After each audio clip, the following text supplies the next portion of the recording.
Hello student, स्वागत है आप लोगों का आपके अपने चैनल केमिस्ट्री टाइम में। और मैं राकेश कुमार, आपका केमिस्ट्री टीचर।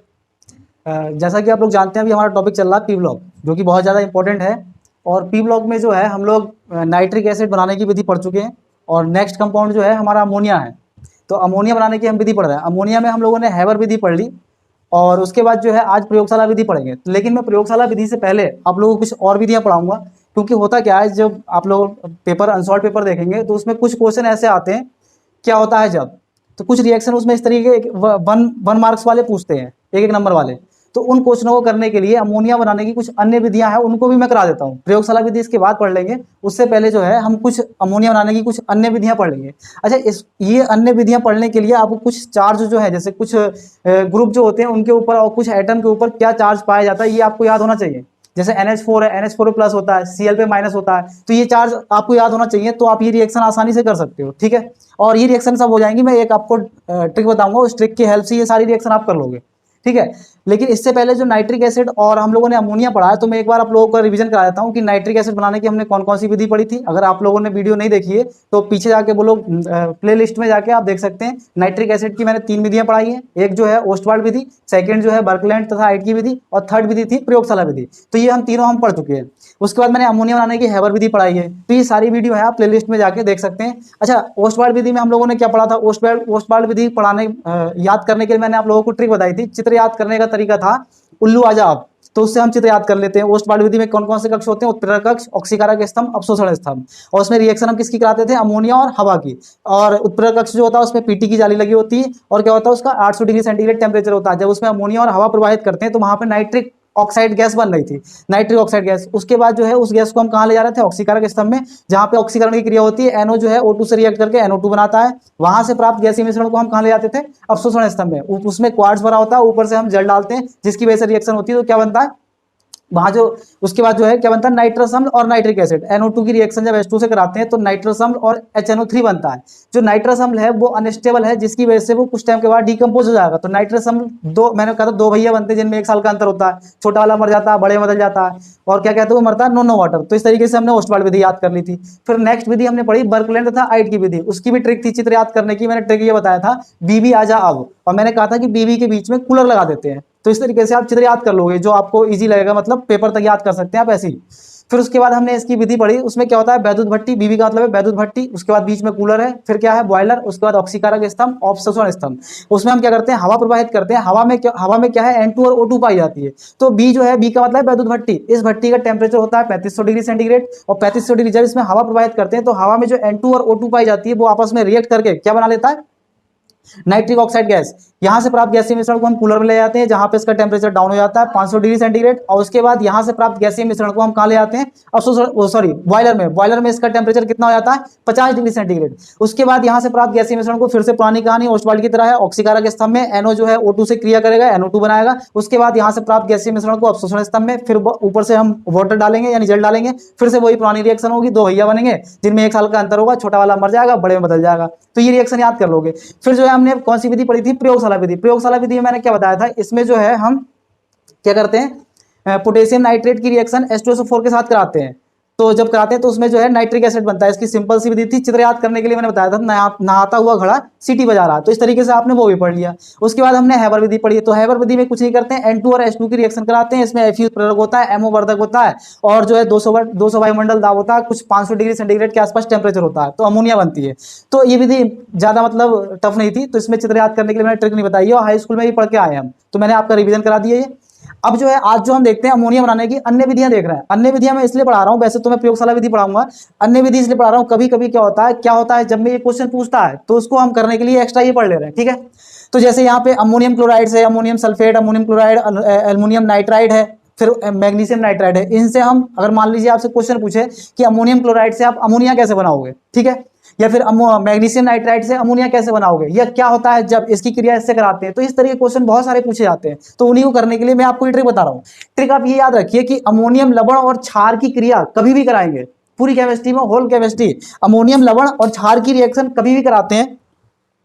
सॉरी, अमोनियम लवण और क्षार की क्रिया कभी भी कराते हैं तो अमोनिया और जल बनता है, जरूर बनेगा ही बनेगा, ये दोनों फिक्स है, अमोनिया और वाटर जो है ये जरूर बनता है। और तीसरा जो बनेगा ना एक कंपाउंड और बनता है, वो बनता है यहाँ की पड़ोसियों को देख के, यहाँ जो पड़ोसी होंगे उनके हिसाब से। अब कैसे, इसका मतलब क्या है मैं बताता हूँ आपको। देखिए मैंने क्या कहा, अमोनियम लवण यानी अमोनियम सॉल्ट है कोई, उसकी रिएक्शन अगर हम क्षार से कराएं यानी बेस से, क्षार आप जानते होंगे क्षार किसे कहते हैं, ऐसे कंपाउंड जो जलीय विलयन में अगर उनको घोले तो वो OH आयन देते हैं, उनको हम क्षार कहते हैं, जनरली यही पढ़ा हम लोगों ने। और अमोनियम लवण, तो अमोनियम लवण यानी सॉल्ट क्या होता है, जब भी कोई प्लस और माइनस दो आयन आपस में कंबाइंड होते हैं तो वहां से सॉल्ट बनता है। जैसे NaCl आप लोगों ने पढ़ रखा है, तो NaCl हो गया नमक, तो सॉल्ट है।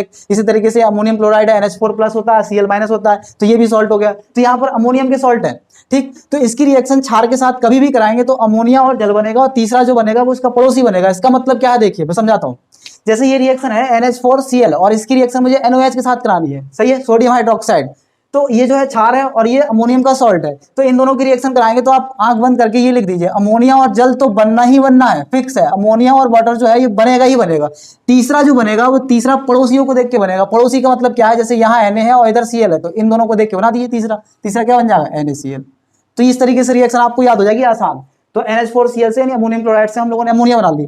उसके बाद नेक्स्ट रिएक्शन देखिए, यहाँ पर है अमोनियम सल्फेट। अमोनियम सल्फेट, अब यहाँ पे भी ये भी क्या है, अमोनियम का लवण है, इसकी भी रिएक्शन किससे करा रहे हैं, NaOH से करा रहे हैं। तो फिर से ये काम तो आपको करना ही करना है, अमोनिया प्लस वाटर, ये तो बना दीजिए। उसके बाद तीसरा जो बनेगा फिर से किससे बनेगा, तीसरा जो बनता है वो पड़ोसियों को देखकर, तो पड़ोसी क्या है, SO4 और Na है। अब एक चीज आपको याद होना चाहिए, Na जो होता है, Na पे क्या चार्ज होता है, प्लस चार्ज, SO4 पे कितना चार्ज होता है, -2 चार्ज। ये चार्ज आपको याद रखना है कि किस ग्रुप में कितना चार्ज होता है, और निकालना मैं निकालना भी सिखाऊंगा आगे, कभी अगर जरूरत पड़ेगी तो हम निकालना सीख लेंगे। तो SO4 पे क्या है, -2 चार्ज, तो ये वाली वैलेंसी इसके नीचे आएगी और ये जो है इसके नीचे, तो इसका मतलब ये क्या बन जाएगा, Na2SO4। तो इसका मतलब यहां क्या बनेगा, ये Na2SO4, तो ये Na2SO4 बन जाएगा, ठीक है।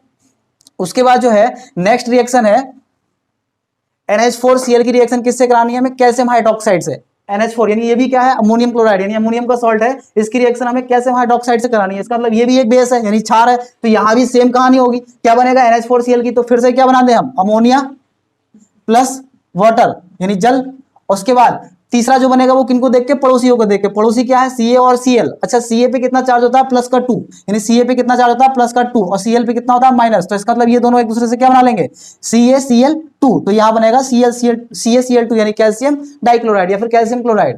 अच्छा यहां देखिए, ये है एल्युमिनियम नाइट्राइड और यहाँ है वाटर। अब ये यहाँ ये अलग है, ये सॉल्ट मतलब इसका सॉल्ट नहीं है और ना ही ये क्षार है, मतलब वैसे कह सकते हैं ये तो दोनों दोनों का काम करता है। तो एल्युमिनियम नाइट्राइड जो है ना, Al पे होता है +3 चार्ज और नाइट्रोजन पे भी होता है -3 चार्ज, ठीक, नाइट्राइड है एल्युमिनियम नाइट्राइड। वाटर को अगर मैं आयनों में तोड़ूं तो H+ और OH-, ये दो आयनों में टूटेगा, तो ये आयनिक रिएक्शन है। एक तरीके से इसको आयनों की फॉर्म में आप ब्रेक करके रिएक्शन आसानी से कर सकते हैं, कुछ नहीं करना है, जो प्लस का है उसको माइनस के साथ रिएक्ट करा दीजिए और जो माइनस का है उसको प्लस के साथ रिएक्ट करा दीजिए। Al जो है वो OH- के साथ क्या बना लेगा, AlOH का होल थ्राइस, क्योंकि Al पे क्या है, +3 चार्ज, OH पे क्या है, माइनस, तो यानी 3 इधर आ जाएगा इस साइड। उसके बाद N पे क्या है, -3, H पे क्या है, +3, इसका मतलब ये क्या बन जाएगा, NH3, क्योंकि इसकी वैलेंसी इसके नीचे आ जाती है और इसकी जो इसका चार्ज जो होगा वो इसके नीचे आ जाएगा, तो यहाँ क्या बन गया, अमोनिया और एल्युमिनियम हाइड्रोक्साइड। इसी तरीके से यहाँ क्या है, मैग्नीशियम नाइट्राइड। तो मैग्नीशियम नाइट्राइड की कहानी भी इसी तरीके से हो जाएगी। यहाँ पर Mg जो है, Mg को हम क्या लिख सकते हैं, Mg+2, क्योंकि Mg पे +2 चार्ज होता है और N पे कितना चार्ज होगा, ये देखिए ये 3 जो लिखा है ना, ये बता रहा है कि नाइट्रोजन पे -3 है। फिर से H2O को जब हम ब्रेक करेंगे तो H+ और OH-, तो फिर से प्लस वाले को माइनस के साथ रिएक्ट करा दे रहे हैं और माइनस वाला जो होगा वो प्लस के साथ रिएक्ट करेगा, तो फिर से यही कहानी होगी। यहाँ तो बन जाएगी अमोनिया और नेक्स्ट क्या बन जाएगा, MgOH का होल ट्वाइस, मैग्नीशियम हाइड्रोक्साइड। तो ये रिएक्शन है, बाकी बैलेंस करना आसान है, आप बैलेंस कर सकते हो, बैलेंस करने में कोई प्रॉब्लम नहीं है। जहां पे जैसे इस वाले केस में देखिए, यहाँ पर क्या है, NH4 का होल यानी नाइट्रोजन यहाँ पर कितने 2 है, लेकिन यहाँ नाइट्रोजन 1 है, तो आप 2 से मल्टीप्लाई कर दीजिए। रिएक्शन बैलेंस करना कोई बड़ी बात नहीं है, वो आप दोनों तरफ इक्वल आइटम कर सकते हैं। तो ये हो गई, तो मैंने अमोनिया बनाने की अन्य विधियां पढ़ा दी। अच्छा प्रयोगशाला विधि जो है वो भी इसी मेथड से हो जाएगी, क्योंकि प्रयोगशाला विधि में कुछ अलग से हमें नहीं पढ़ना है, उसमें अगर आप यही डायलॉग याद रखेंगे तो वो विधि भी यहीं से हो जाएगी। तो अब हम आगे जो है हम पढ़ते हैं प्रयोगशाला विधि, अमोनिया बनाने की प्रयोगशाला विधि। तो इसको मैं साफ कर देता हूँ, ठीक।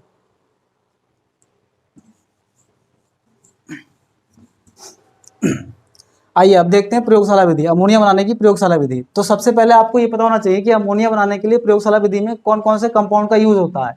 तो इसमें जो है अमोनियम क्लोराइड और कैल्शियम हाइड्रोक्साइड, जिसको हम जो है बुझा हुआ चूना ही बोलते हैं, और कैल्शियम ऑक्साइड यानी बिना बुझा चूना, इन तीनों का यूज करते हैं। अब करते क्या है, सबसे पहले हम अमोनियम क्लोराइड और कैल्शियम हाइड्रोक्साइड को एक परखनली में लेकर गर्म करते हैं। अमोनियम क्लोराइड और कैल्शियम हाइड्रोक्साइड को लेकर परखनली में गर्म करेंगे।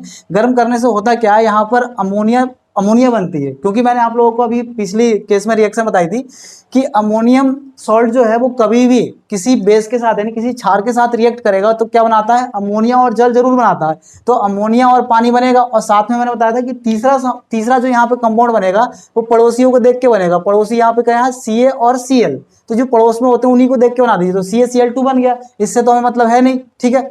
तो यहाँ अमोनिया और जल बन गया। इसका मतलब अमोनिया जो यहाँ पे बनी है वो क्या है, नमी है, इस अमोनिया में नमी है।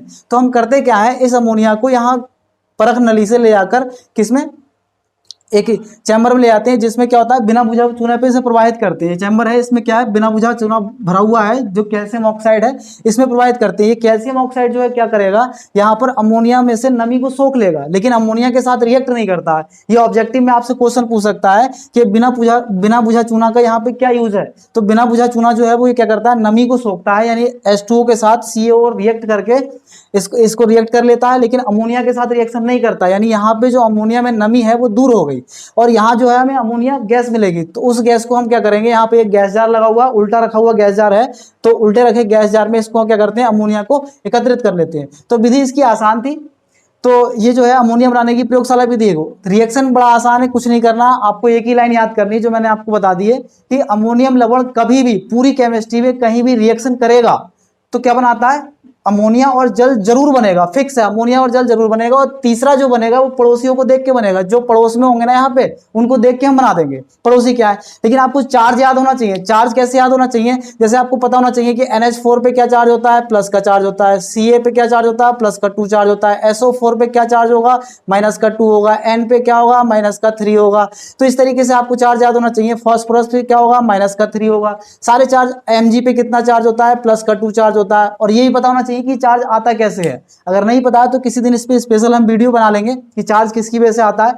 जनरली आपको पता होगा इलेक्ट्रॉन त्यागने और ग्रहण करने की वजह से जो है ये चार्ज प्लस माइनस का आता है। इलेक्ट्रॉन को त्यागे तो प्लस, इलेक्ट्रॉन को ग्रहण करे तो माइनस।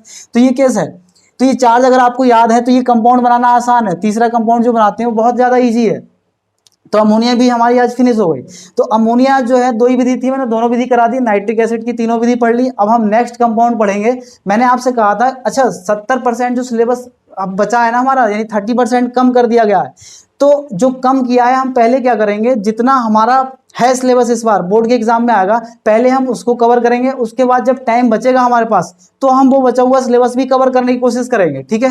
तो पहले मैं वो वाला सिलेबस कराता हूं जो हमारे सिलेबस में है, यानी इस बार हमारे पेपर में आएगा, नहीं एग्जाम में होगा, वो पहले हम करेंगे। उसके बाद नेक्स्ट आगे हम देखेंगे, अगर टाइम बचता है तो हम जो छूट गया उसको भी कवर करेंगे। पहले वो वाले टॉपिक जो पेपर में आने वाले इंपॉर्टेंट टॉपिक को पहले हम कवर कर रहे हैं, ठीक है। तो ये तो कहानी हो गई अमोनिया की। नेक्स्ट कंपाउंड जो है मैं अगला कराऊंगा। तो नाइट्रोजन फैमिली में से ये कवर हो चुका है। मैंने जैसे आप लोगों से कहा है, पहले मैं जितने भी कंपाउंड है उनकी सारे की बनाने की विधि पढ़ा रहा हूँ। बनाने की विधि पढ़ाने के बाद इन सब की कंपाउंडों की रिएक्शन पढ़ाऊंगा, यानी केमिकल प्रॉपर्टी जितनी होंगी फिजिकल, वो हम प्रॉपर्टी पढ़ेंगे। उसके बाद जो कुछ छुटपुट क्वेश्चन बच जाएंगे, यानी कुछ छूटे हुए क्वेश्चन होंगे, उन क्वेश्चनों को कर लेंगे तो हमारा पी ब्लॉक पूरा तैयार हो जाएगा। अच्छा, कुछ चैप्टर जैसे केमिस्ट्री में नंबर लाना इस बार बहुत आसान है क्या कुछ चैप्टर इस बार 7 और 6 मार्क्स के ज्यादा है। 4 चैप्टर है, आप चाहो तो 4-5 चैप्टर में से ही मतलब अच्छे नंबर ला सकते हो। 7-7 नंबर के चैप्टर है तो 7 नंबर, जैसे पी ब्लॉक है 7 मार्क्स का है, सॉल्यूशन 7 मार्क्स का हो गया है, बायोमोलिक्यूल्स वो 7 नंबर का है। तो इस तरीके से कई चैप्टर जो है 7-7 नंबर के, मतलब 6-6 नंबर के हैं। तो आप बड़े बड़े चैप्टर पहले तैयार कर लीजिए, छोटे वाले अब तो वैसे छोटा कोई चैप्टर है ही नहीं, सब चैप्टर सेम ही हो गए। ऑर्गेनिक पढ़ो या फिर क्योंकि ऑलरेडी सिलेबस कम कर दिया है, तो सारा कुछ आप कर सकते हैं और नंबर लाने का अच्छा मौका है। आप जितना ज्यादा चाहें उतना पढ़ सकते हैं, क्योंकि सिलेबस कम है तो आप टोटल पूरा कवर कर सकते हैं 100%। क्योंकि पहले ज्यादा था तो 100% कवर करने में प्रॉब्लम होती थी बच्चों को, तो हम जनरली अब कर सकते हैं। तो आज के लिए इतना काफी है। नेक्स्ट लेक्चर में हम मिलते हैं नए कंपाउंड के साथ। अगर आप लोगों को वीडियो पसंद आ रही है तो प्लीज वीडियो को लाइक कीजिए और चैनल को सब्सक्राइब भी कीजिए और अपने दोस्तों के साथ शेयर कीजिए, ताकि ज़्यादा से ज़्यादा लोग जुड़ेंगे, और जितने ज़्यादा लोग जुड़ेंगे मुझे उतना ज़्यादा अच्छा लगेगा, क्योंकि मुझे भी प्लस पॉइंट मिलेगा कि हाँ कोई वीडियो देख भी रहा है। ऐसे क्या फ़ायदा मैं वीडियो बना रहा हूँ लेकिन कोई देखे ना, तो नेगेटिव थोड़ा इफेक्ट पड़ता है। तो अपने दोस्तों के साथ शेयर कीजिए और मिलते हैं हम नए टॉपिक पे, नए कंपाउंड के साथ नेक्स्ट डे। Thank you.